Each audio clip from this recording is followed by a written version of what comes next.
Hello అందరికి. ఉండండి ఇద్దరు. చాలా రోజుల తర్వాత మళ్ళీ చాలా గ్యాప్ తర్వాత ఇవాళ వ్లాగ్ తీద్దామని చెప్పి డిసైడ్ అయిపోయినా.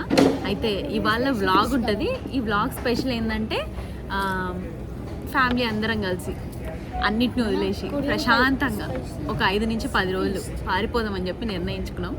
ఇంకా ఎక్కడికి ఏందనేది మీరు గెస్ చేయాలి. అయితే ఆ ప్లేస్లో ఎక్కువ వాటర్ ఉంటాయి, మరి అదేందో మీరే చూడండి. వీడియోలో అదేందో నాకు కూడా తెలియదు. అయితే వీడియో ఎండ్లో అయితే నేను ఖచ్చితంగా ప్లేస్ అయితే చెప్పేస్తా. ఇంకా విషయానికి వస్తే ఎయిర్పోర్ట్కి రీచ్ అయిపోయినాం. మా ఫ్లైట్ వచ్చేసి 7:30కి ఉంది. ఇప్పుడు టైం వచ్చేసి 6 అవుతుంది. ఇంకా 6 అవుతుంది. ఇంకా 1.5 hour టైం ఉంది. మంచిగా మా వారైతే పొద్దున్నే కాఫీ తెచ్చి ఇచ్చేసినాడు. పిల్లలు చిన్నప్పుడు చాలాసార్లు ఫ్లైట్ ఎక్కినారండి, బట్ అప్పుడు వాళ్ళకి ఏవి గుర్తులేమంట. ఆ తర్వాత ఏంటంటే చాలా వరకు కంఫర్ట్ జోన్స్ పెరిగిపోయి ఇంటర్నేషనల్ ట్రిప్స్ ఏమీ ప్లాన్ చేయలేదు. లోకల్లో వెళ్ళేటోళ్ళం. లోకల్లో కూడా కార్నే ఎక్కువ ప్రిఫర్ చేస్తుండే, అంటే ఓన్ మేమే పోతుండే. ఇంకా బిజీ షెడ్యూల్స్ వల్ల ఈ మధ్య కాలంలో తిరగడం కూడా ఎక్కువ బంద్ అయిపోయింది. ఇంకా చాలా రోజుల తర్వాత ఇప్పుడు ఏమి ఇంటర్నేషనల్ ట్రిప్ కాదు, లోకల్ ట్రిప్పే. కానీ ఇప్పుడు ఏంటంటే అంత జర్నీ చేయొద్దని నిర్ణయించుకున్నాం అనమాట. అంటే కొంచెం జర్నీ చేసే వరకు టైర్డ్ అయిపోతుంది, సో జర్నీ వద్దని. సో దానివల్ల వీళ్ళు ఏంటంటే ఇప్పుడు ఊహ తెలుస్తుంది కదా వీళ్ళకి, కాబట్టి ఇప్పుడు బాగా ఎగ్జైటెడ్ ఉన్నారు, చాలా హ్యాపీగా ఉన్నారు. ఫైనల్గా ఎట్లుంటుందో అండి ట్రిప్ మొత్తము ఖచ్చితంగా మీతోనే ఎవ్రీడే నేను షేర్ చేసుకుంటా ట్రిప్ ఎట్లుందనేది. డే వైజ్ నేను లక్కీ ఛానల్లో కూడా షేర్ చేస్తాడంట. కొంచెం మీకు అట్లా టైం ఉన్నప్పుడు హమీద్ వరల్డ్ ఛానల్కి వెళ్ళి చూసేయండి.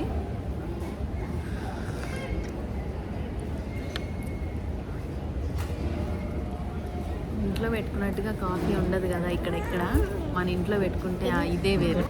అది కాదు బుజ్జి, ఇలా నేసుకొని ఇప్పుడు ఈ ట్రిప్ అనేది ఎంత భయంకరంగా ఉంటుంది. వదిలేసి వచ్చేస్తాం అంతే. అన్నీ ఉంటాయి. వీళ్ళకి హ్యాపీ, మాకు భయం అవుతుంది. ఇప్పుడే భయం అవుతుంది. ఎందుకంటే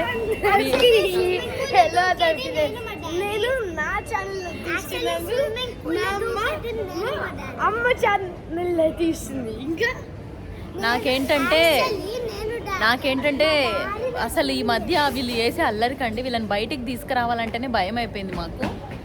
ఫైనల్గా ఎట్లో తీసుకొచ్చినాం, కానీ ఇప్పుడు మాకు భయం వేస్తుంది వాళ్ళు చేసే అల్లరి. అటు చూడండి, పోయిర్రు అక్కడ చూస్తుర్రు. ఇద్దరు కలిసి ఆడుకుంటే ప్రశాంతంగానే ఉంటుంది, కానీ ఎప్పుడు గొడవలు పడుతూ ఉంటారు వీళ్ళు. మా ఆయనతో వస్తే ఇంకో ఇట్లా అన్నిసార్లు చెప్పొద్దు, ఇట్లా 1-2 గంటల ముందు తీసుకొస్తాడు. 1-2 గంటల ముందు తీసుకొచ్చి మమ్మల్ని ఇక్కడ వాచ్మెన్ డ్యూటీ చేపిస్తాడు. అదే మా తమ్ముడితో వచ్చింది అనుకో, ఇప్పుడు ఫ్లైట్ ఇట్లా ఎగిరి వెళ్ళిపోతుంది అన్నప్పుడు తీసుకొస్తాడు ఉరుకులు పరుగులలో. ఇప్పుడే రిసార్ట్కి అయితే వచ్చేసినామండి. పిల్లలు రావడమే ఉయ్యాల్లో కూర్చొని ఊగుతున్నారు. అయితే ఈ రిసార్ట్ చూడండి అసలు ఎంత బాగుందో, చాలా బాగుంది. అంతా పెంకుటిల్లు. అదిగోండి రిసార్ట్. నిజంగా చెప్తున్నా నాకు చాలా బాగా నచ్చింది. ఏరియా కూడా బాగా నచ్చింది. మా ఆయనతో అంటున్నా మనం ఇక్కడ ఉందాము ఒక 1 year అట్లా, ఒకవేళ ఉండగలిగితే ఇంక ఇక్కడే ఉండిపోదాము అని. అసలు అడవి అంటే అడవి కాదు, నేచర్, చెట్లలో ఇల్లులు. ఆ ఇల్లులు కూడా పెంకుటి ఇల్లులు. అసలు ఎంత బాగున్నాయి అంటే అంత బాగున్నాయి. రిసార్ట్ కూడా మీకు చూపిస్తా చూడండి.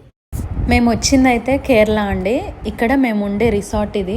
చాలా బాగుంది. మొత్తం కూడా పెంకుటిల్లు లాగానే ఉంది. చాలా చుట్టూ గ్రీనరీతో అసలు ఎంత పీస్ఫుల్గా ఉందంటే నాకు నిజంగా చాలా బాగా నచ్చింది. ఇక్కడ రోడ్స్ కూడా చూడండి, మనకి చిన్న రోడ్డు ఉండి అటు ఇటు 2 వైపులా ఫుల్ చెట్లు. అవి కూడా ఏదో మనం నిన్న మొన్న చెట్లు పెంచుతున్నట్టు కాదు, ఇవన్నీ పాతకాలం, మినిమం 50-100 years 150 years చెట్లలాగా, అంటే పాతకాలం చెట్లలాగా ఉన్నాయి. ఇక్కడ నేను కామన్గా గమనించింది ఏంటంటే ప్రతి ఇంటి దగ్గర కొబ్బరి చెట్లు ఎట్లయితే ఈక్వల్గా ఉన్నాయో అదేవిధంగా చాలా వరకు మనకి పనస చెట్లు కూడా చాలా ఉన్నాయి. అవి కూడా కుప్పలండి.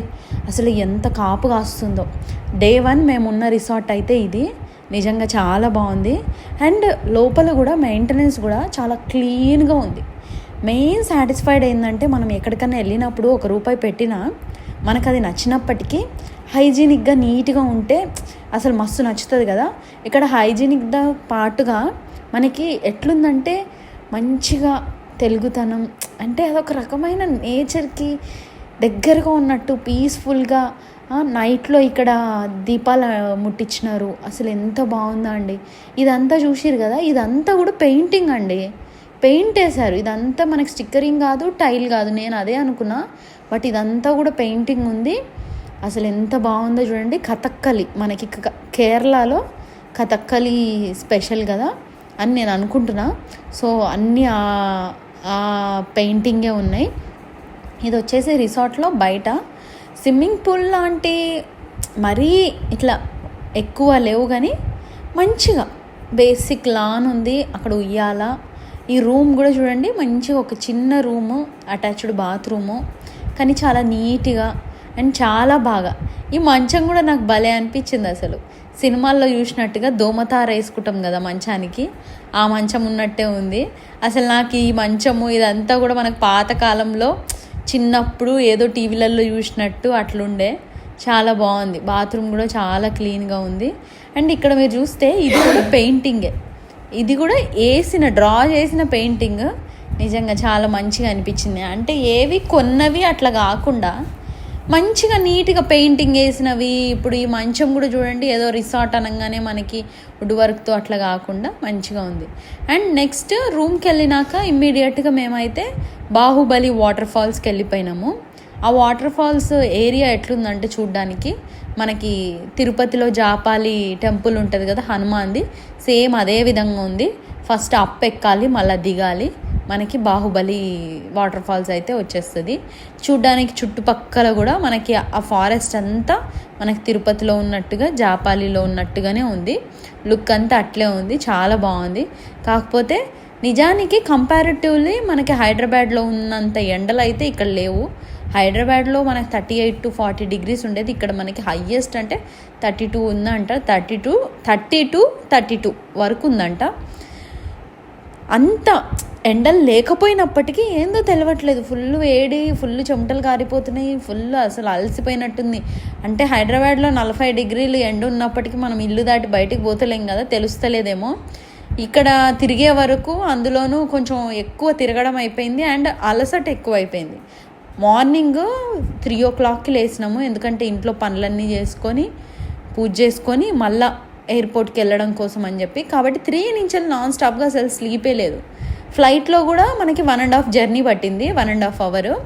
ఆ 1.5 hour కూడా స్లీప్ లేదు, ఎందుకంటే ఇంకా పిల్లలు ఉన్న దగ్గర వాళ్ళు అది ఇది అంటారు. వాళ్ళు లేచిరంటే వాళ్ళు మళ్ళీ పడుకోరు, రాత్రి అయితేనే పడుకుంటారు.